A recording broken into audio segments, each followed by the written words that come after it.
Muy bien, y para nuestro grupo amado de Coalición Lee, en esta oportunidad sí tenemos el chance de conversar con el autor del libro, aunque va a ser en inglés porque nuestro autor todavía no habla español. You still don't speak Spanish, right? Still don't. We'll ask in a couple of years. Preguntaremos en un par de años a ver cómo va. And so the first question I wanted to ask you is for our group in Coalición Lee. Why did you write that book? First of all, I actually thought when I wrote it, I thought it was different than what, I didn't see other books on the subject. It's not the only thing I teach about, but I had a few people who said, there's no books like this. Nobody writes about this. Would you please write about it? So I actually did it because people wanted me to write it. What did you want to happen in the readers? The original reason I began to preach about idolatry was that I found that both Christians and non-Christians were very helped in understanding sin as idolatry. Now, there's other ways of talking about sin, like transgression of the law. But there were two reasons why it seemed to help both Christians and non-Christians. Non-Christians, if you say this is a sin, they say, well, that's what you say. Morality is relative, they'll say. And you'll get into an argument about, you say that's immoral, I say it's fine. But if you actually say, well, no, here's what sin is.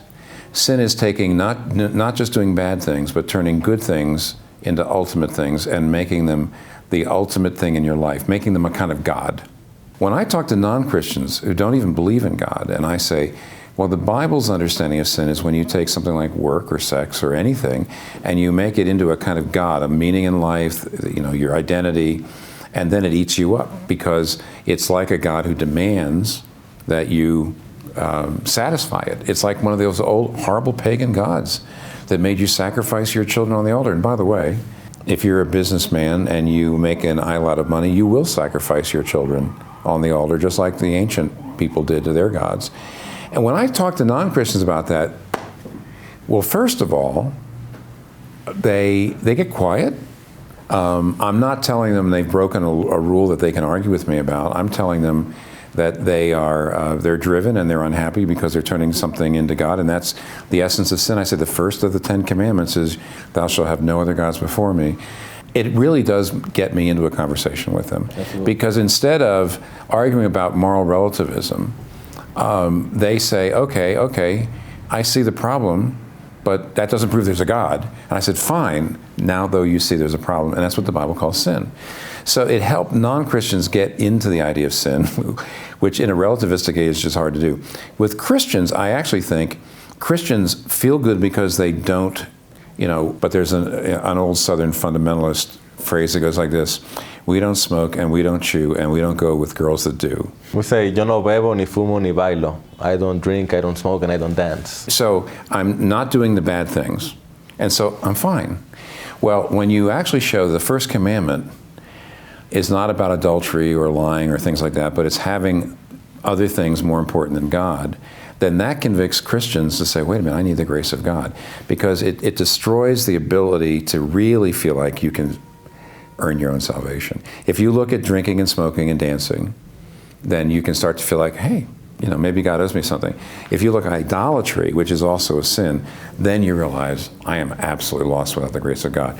And because I saw the idolatry metaphor for sin helping both Christians and non-Christians, that's the reason why I preach on it, and that's the reason why and that's what I want, frankly, the readers of the book. I want them to also feel every bit as convicted as I do and as many other people have. And that has been the case in our group. It just goes to the heart. It goes to the motives. To the motives. Instead of looking at the behavior, you can start to feel pretty good. If you think about the Sermon on the Mount, where Jesus says, you heard it said don't kill, but I say you should love your neighbor.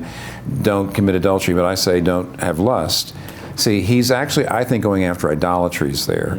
And that's why the Sermon on the Mount is so convicting. Absolutely. So let me just follow up with a tweet that you made yesterday that brought up some ways, and then I'm going to tie it into the book. You said that the whole world is not getting more secular, but white people are getting more secular. Well, I can't wait to hear how you're going to tie into the book, but what do you want to know? Why I said that? Well, you're not in the first world. Well, you're outside of the first world. Yeah. What are the main idols that you see? Well, I have to say, Anglo-European type people have a tremendous amount of cultural pride. They kind of feel like we invented civilization and everybody else is trying to catch up.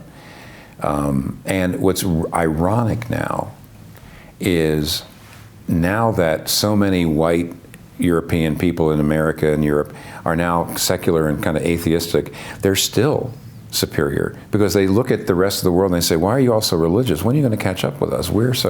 That's me, and so that's my people, and I have to deal with that. That's your tribe. Yeah, it is. I would say when I go to other other parts of the world, I actually think men very often make an idol out of being tough. They also they want respect too much. Men do. It's still a lot of the world is still what we call in the old days a shame and honor culture.